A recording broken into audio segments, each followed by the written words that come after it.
The roar of cannons, the flash of steel, and the intoxicating scent of plunder once ruled the world's oceans. But towering above it all were magnificent vessels of wood and canvas.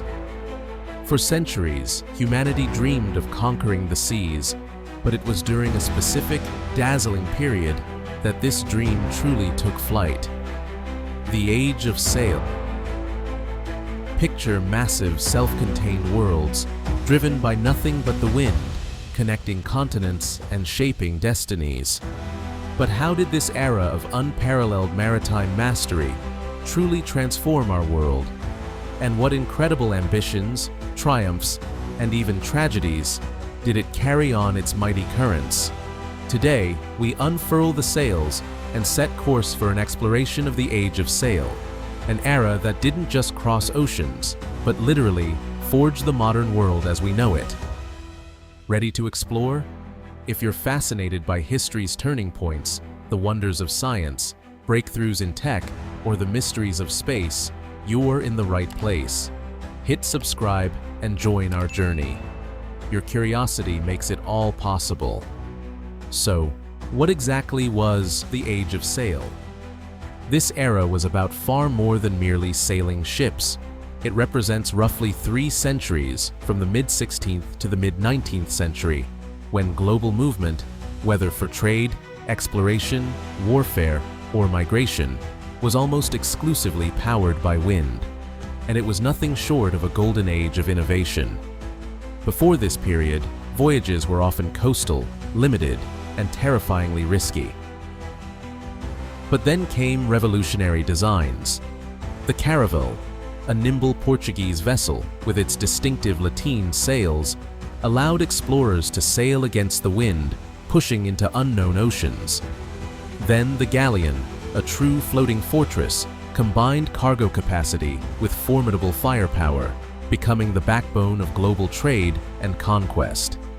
These weren't just bigger boats, they were complex machines, requiring advanced navigation, intricate rigging, and precise understanding of currents and winds. This era was driven by immense ambition. European powers weren't just trading goods, they were building vast, interconnected empires. Their ships carried silks from China, spices from Indonesia, sugar from the Caribbean, and unimaginable wealth back to European capitals. But they also carried armies, settlers, and, tragically, millions of enslaved people across vast distances. The Age of Sail was a crucible, shaping economies, cultures, and societies on every continent. It was about raw power, grand discovery, and the relentless pursuit of global dominance. Now, when we talk about the Age of Sail, the very image that often leaps to mind is the colossal maritime power of Europe, and among them, few stood taller or projected more influence than Great Britain's naval and commercial might. On one hand, you had the British Royal Navy. This was not merely a military force, it was the iron fist of an expanding empire designed to protect trade, project power, and control the world's most vital sea lanes. For centuries, Britain's very survival depended on its navy. By the 18th century, it was the largest and most professional naval force the world had ever seen.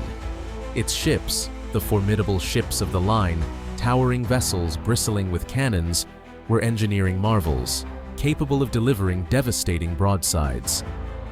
Their mastery was the culmination of generations of naval theory, shipbuilding expertise, and hard-won experience. Perhaps the ultimate testament to their supremacy came in 1805 at the Battle of Trafalgar, where Admiral Lord Nelson's decisive victory secured British maritime dominance for the next century. This was no mere skirmish, it was the ultimate strategic gamble. But separate from the Royal Navy, yet often working hand in glove, was the British East India Company, or EIC. Formed in 1600, the EIC was arguably the world's first true multinational corporation. This wasn't just a trading company, it was a behemoth, that grew to command its own vast private armies, its own navies, and even held the power to mint currency, make treaties, and govern vast territories, particularly in India. Its massive armed merchant ships, known as East Indiamen, were floating fortresses designed for the incredibly long and dangerous voyages to Asia.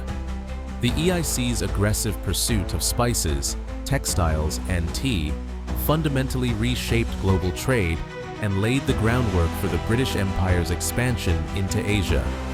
The Age of Sail fundamentally reshaped the Americas, transforming vast continents through an unprecedented exchange of goods, people, and ideas.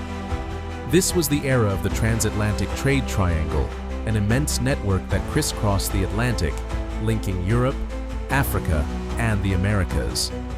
Sugar, tobacco, cotton, and other raw materials flowed back to Europe. This trade, while immensely profitable for European powers, represented one of the darkest chapters of the Age of Sail, the brutal reality of the transatlantic slave trade.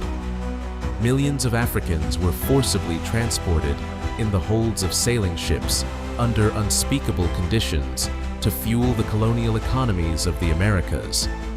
The very wind in the sails that carried immense wealth also carried unimaginable suffering and injustice. And it was these very routes, laden with valuable cargo and often poorly defended, that became prime hunting grounds for notorious pirates. Figures like the fearsome Blackbeard and the dashing yet ruthless Bartholomew Roberts weren't just symbols of rebellion. Their rise was a direct consequence of the era's vast wealth transfer and the harsh conditions that pushed desperate sailors to mutiny. The influence of the Age of Sail stretched far beyond Europe and the Americas, reaching into the ancient, wealthy lands of Asia.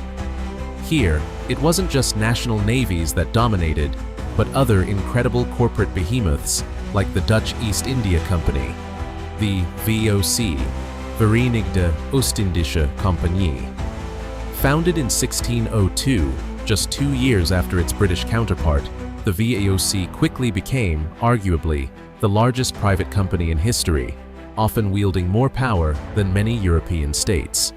The VOC possessed a monopoly on Dutch trade in Asia, operating its own formidable fleets, armies, and even possessing the authority to make treaties, wage war, and establish colonies, particularly in the Spice Islands of Southeast Asia, what is now Indonesia. Its primary mission was the incredibly lucrative spice trade: cloves, nutmeg, mace, and cinnamon. They ruthlessly established control over production centers, often clashing violently with local rulers and rival European powers. Their massive sailing ships were the arteries of this immense enterprise, transporting not just spices, but also porcelain, tea, and textiles, revolutionizing European diets and economies. Beyond these major players, the Age of Sail also fueled incredible exploration to previously unknown parts of the world. Driven by adventurers like Captain James Cook, who meticulously mapped and charted vast stretches of the Pacific, famously discovering and claiming territories like Australia and New Zealand for the British. This era also saw the establishment of new trade routes along the coasts of Africa and epic naval battles that defined maritime supremacy. Consider the legendary Battle of the Nile in 1798, where Admiral Nelson's British fleet utterly annihilated Napoleon's French fleet, a crushing blow that showcased the sheer destructive power and strategic importance of these ship-to-ship clashes between rival empires. The Age of Sail, then, was far more than just a chapter in maritime history. It was a transformative epoch that quite literally connected the continents, built vast empires, propelled economic revolutions, and fundamentally reshaped human societies across the globe. It carried goods, ideas, cultures, and conflicts across immense distances, laying the groundwork for our modern interconnected world. The towering masts and billowing sails of those magnificent ships, their legacy, the world they forged, continues to ripple through every aspect of our globalized existence. Their stories, echoing with the creak of timber and the snap of canvas, remind us of humanity's boundless ambition and the incredible power of the wind. Thanks for joining us on this journey. See you next time.